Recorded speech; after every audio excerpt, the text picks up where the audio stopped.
And we are back. Welcome back to Liberty Bytes. I'm your host, William Gadsden. I have finally returned from my long hiatus, and I want to thank you for joining us once again as we continue to bring you video content instead of just audio. So today, from the title, you see that we're going to be talking about the Constitution and anarchy. But before we get to that, I've got a few objects on the table here.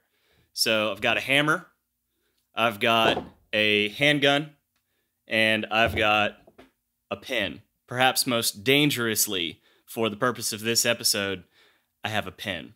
So let's walk through these items real quick and exactly what they are capable of. So a hammer, of course, you can use it for constructive purposes. You can use it to hammer nails and build a house, build all kinds of different things that are useful things. You can also use it to destroy things, to beat something apart, to destroy whatever you can think of, right? But it can serve both of these purposes. Now, in the same way, with a handgun, you can use it for objectively good things. You can use it to shoot someone in self-defense, someone that was attacking you. You can use it for target practice. You can use it for sports shooting. But you can also use it to rob a store. You can use it to murder somebody. So it is capable of both of those things. Then we got the pen. So this pen can do all kinds of different things, mostly write. But let's focus on that aspect of it real quick. What can it write? I can use it for my homework. I can use it to sign a check to a charity. But legislators can also use this pen to sign things into law that take away your individual liberties. And that's what we're here to talk about. So this pen, of course, I'll take the pen as mightier for 500, Alex. This pen can do a lot of good and a lot of bad. And such a small thing can do so much damage to our individual liberties, far more than a hammer or even a handgun. So I've got one more object on my desk here. And this is a copy of the United States Constitution. I didn't pull a Nick Cage and steal it. This is just a copy, but this is what we're here to talk about today, the Constitution.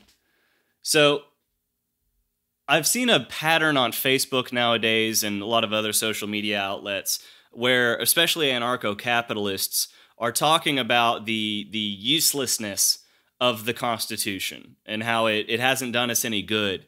And a lot of the time they'll reference this quote from Lysander Spooner, which says, quote, "But whether the Constitution really be one thing or another, this much is certain, that it has either authorized such a government as we have had, or it has been powerless to prevent it.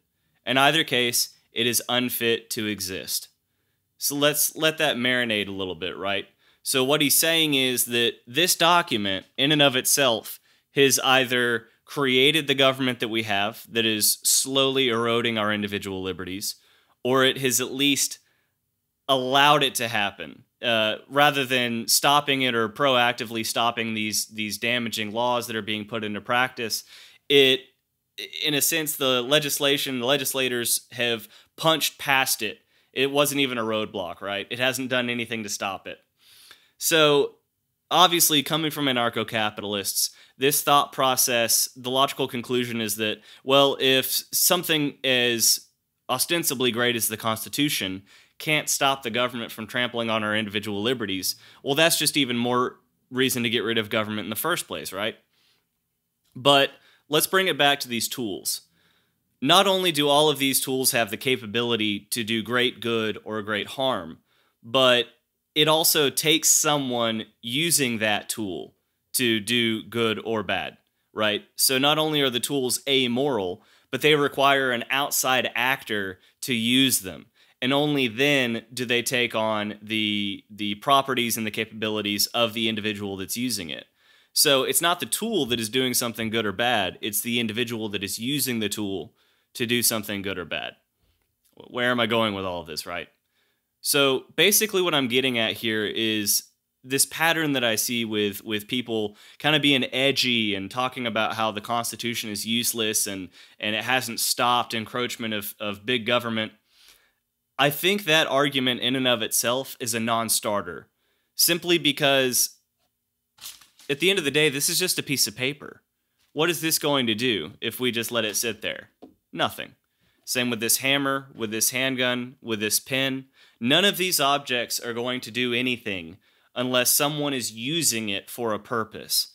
So, where the Constitution is concerned, it's not the Constitution that has failed us. It's our ancestors, our present-day legislators, and ourselves. We have all failed one another because we have failed to enforce the properties that are in this document. We have allowed the federal government to encroach on our individual liberties with all of these new laws by voting in the same legislators year after year without actually looking into their policies. We have ignored the 10th Amendment, easily the most powerful tool that we have to stop the encroachment of federal government. We have failed ourselves. We have failed one another by not holding our government accountable. The Constitution itself has nothing to do with it. In fact, when you study the history of the Constitution and how it came together, how it was ratified, this is the culmination of some of the smartest men in America at the time. Philosophers, merchants, inventors, scientists came together and they spent days agonizing over every single word in this document with the express purpose of ensuring that individual liberties were protected. They poured their heart and soul into this document, but it's nothing if we don't use it properly, if we don't utilize this gift that has been given to us, this tool. So that's pretty much my rant for today. I hope you enjoyed it. But this is something that is near and dear to my heart. If you've watched this show or listened to this show for any period of time, you know that I'm a minarchist. I'm a constitutional minarchist. I'm an originalist. I think it requires a direct interpretation of what is black and white on this piece of paper in order for us to actually tap into the capability that it has as a tool. So if you have some comments about it, if you disagree with me, leave something in the comment section below or reach out to me. You can find me on Twitter at William_Gadsden or check me out on Facebook at William Gadsden Political Commentator. I hope you enjoyed the video, and be sure and check out Think Liberty on all of our social media and think-liberty.com. Thanks, and I hope you join us next time to continue to become more liberty-centered with us. I'm William Gadsden with Think Liberty.